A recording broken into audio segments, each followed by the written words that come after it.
નમસ્કાર ખેડૂત મિત્રો, અર્બુદા પ્રાકૃતિક ફાર્મ યુટ્યુબ ચેનલમાં આપ સૌ મિત્રોનું હાર્દિક સ્વાગત છે.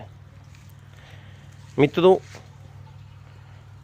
ઓગસ્ટ 2017થી ગાય આધારિત ખેતીની શરૂઆત કરી. 2021માં ગોપકામાં એટલે કે ગુજરાત ઓર્ગેનિક પ્રોડક્શન સર્ટિફિકેશન એજન્સીમાં રજિસ્ટ્રેશન કરાવ્યું. ગાય આધારિત ખેતીનું મારું આ 8મું વર્ષ છે અને 8 વર્ષમાં મેં જે અનુભવો કર્યા છે, જેમાં મને સફળતા મળી છે, એ હું તમારી સાથે શેર કરું છું. ખેડૂત મિત્રો,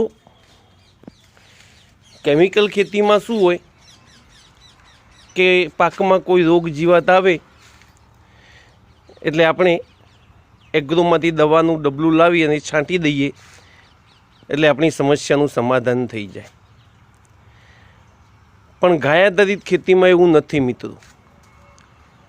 ગાય આધારિત ખેતીમાં પાકમાં રોગ આવે અને તમે દવા બનાવવા બેસો તો એમાં તમને સફળતા નહીં મળે. ગાય આધારિત ખેતીમાં તમારા પાકમાં રોગ આવે કે ના આવે, તમારે અગાઉથી કુદરતી વનસ્પતિઓમાંથી દવા બનાવી રાખવી પડે છે. તો ગાય આધારિત ખેતીમાં દવા બનાવવા માટે જે જુદી જુદી કુદરતી વનસ્પતિઓનો ઉપયોગ થાય છે, એમાંની એક વનસ્પતિ છે લીમડો, અને લીમડાની આ લીંબોળી તમે જોઈ રહ્યા છો. ખેડૂત મિત્રો, 30 થી 35 કિલો કાચી લીંબોળી લેવાની. એ કાચી લીંબોળીને તમારે આપણી જે ખાયણી આવે એમાં એકદમ ઝીણી ખાંડી નાખવાની, અને એ જે ખાંડેલી લીંબોળી હોય એને તમારે 200 લીટર દેશી ગાયનું ગૌમૂત્ર ભરેલું બેરલ હોય એમાં નાખી દેવાની. તો 30 થી 35 કિલો કાચી લીંબોળી તમે 200 લીટર ગૌમૂત્ર ભરેલું બેરલ હોય એમાં 30 દિવસ પડી રાખશો એટલે એ લીંબોળીનો જે કસ હશે એ બધું તમારા ગૌમૂત્રમાં આવી જશે. અને એ જે લીંબોળીવાળું ગૌમૂત્ર છે એનો તમે તમારા ખેતીના પાકમાં જંતુનાશક દવા તરીકે ઉપયોગ કરી શકો. એક પંપે વધુમાં વધુ 300 થી 400 ગ્રામ, કારણ કે મિત્રો ગૌમૂત્ર છે એટલે જો વધુ પડશે તો તમારા પાકના પાન બળે પણ ખરા, એટલે બહુ કાળજી રાખજો.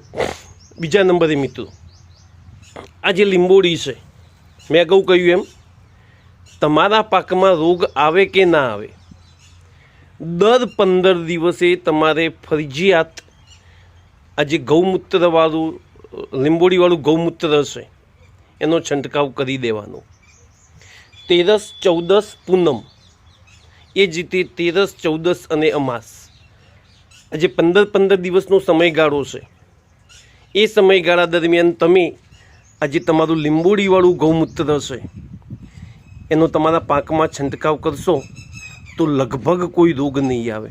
કારણ કે મિત્રો, આ જે લીંબોળી છે અથવા લીંબોળી હોય કે લીમડાના પાન હોય એમાં એઝાડિરેક્ટિન નામનું તત્વ હોય છે, અને એ એઝાડિરેક્ટિનને કારણે કોઈ પણ જીવાત તમારા ખેતીના પાક ઉપર ઈંડા મૂકવા તૈયાર થતી નથી. એની વાસ આવે છે એના કારણે, અને એના લીધે આપણે આપણા ખેતીના પાકને સંરક્ષિત કરી શકીએ છીએ.